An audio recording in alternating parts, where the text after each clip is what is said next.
Halo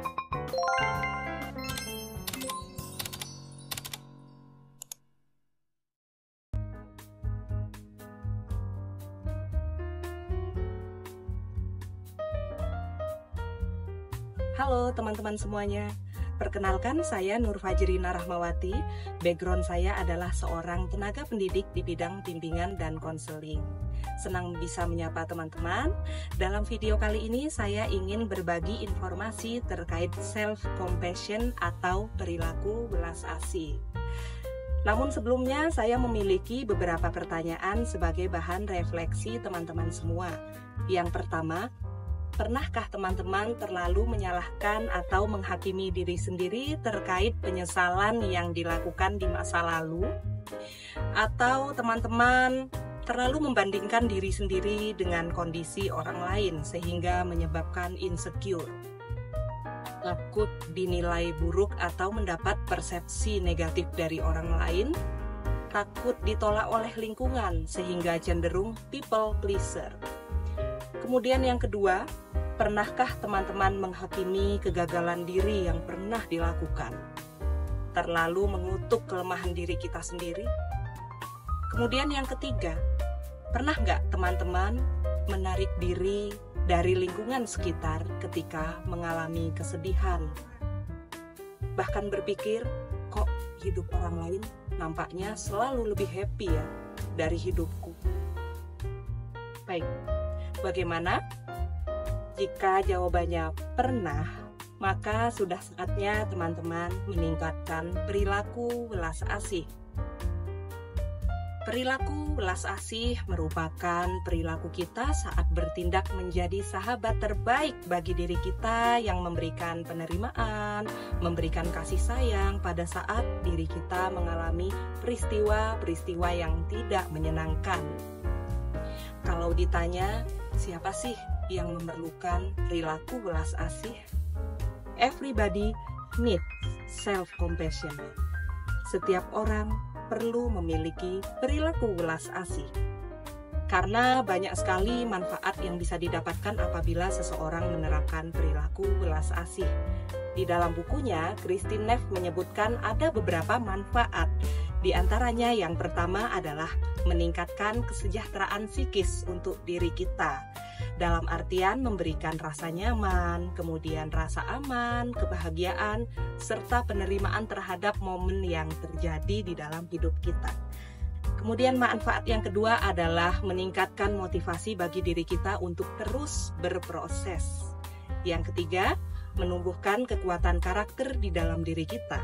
Kemudian yang keempat, manfaatnya untuk mengembangkan hubungan interpersonal dengan orang-orang di sekeliling kita dalam batasan-batasan yang sehat.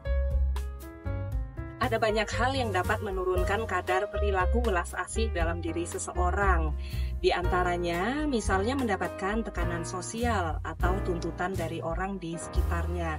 Ada juga yang terpuruk dalam penyesalan yang pernah dilakukan, kegagalan di masa lalu, memiliki standar yang tinggi sehingga cenderung memaksakan diri untuk lebih sempurna. Kemudian sulit menerima kenyataan bahwa peristiwa yang terjadi tidak berjalan sesuai dengan keinginan.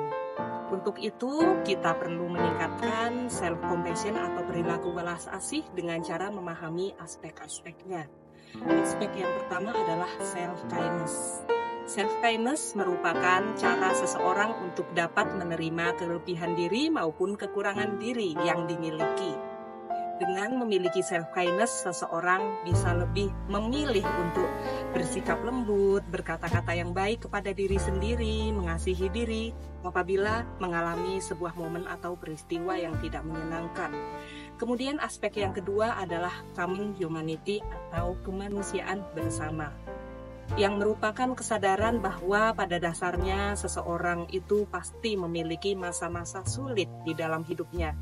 Jadi tidak hanya diri kita saja, melainkan setiap orang juga memiliki problem sendiri di dalam hidupnya.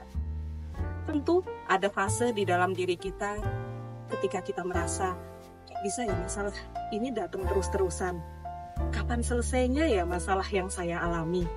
Atau kok masalah orang lain terasa lebih ringan dari saya? hidup orang lain kenapa sih selalu nampak lebih menyenangkan dari hidup kita sendiri? Tapi dengan memiliki humanity, seseorang dapat memilih untuk berfokus pada cara apa sih yang dapat dilakukan untuk dapat meningkatkan kebahagiaan diri. Cara apa sih yang dapat dilakukan untuk dapat lebih menggali makna hidup, agar hidup itu lebih bermakna. Kemudian aspek yang ketiga adalah mindfulness. Mindfulness merupakan cara seseorang untuk dapat menikmati momen yang sedang dijalani, hadir secara utuh dan penuh, dengan tidak menyangkal peristiwa yang sedang terjadi. Nah, teman-teman, kita juga dapat meningkatkan perilaku welas asih melalui latihan-latihan sederhana di dalam keseharian kita. Yang pertama adalah dengan journaling.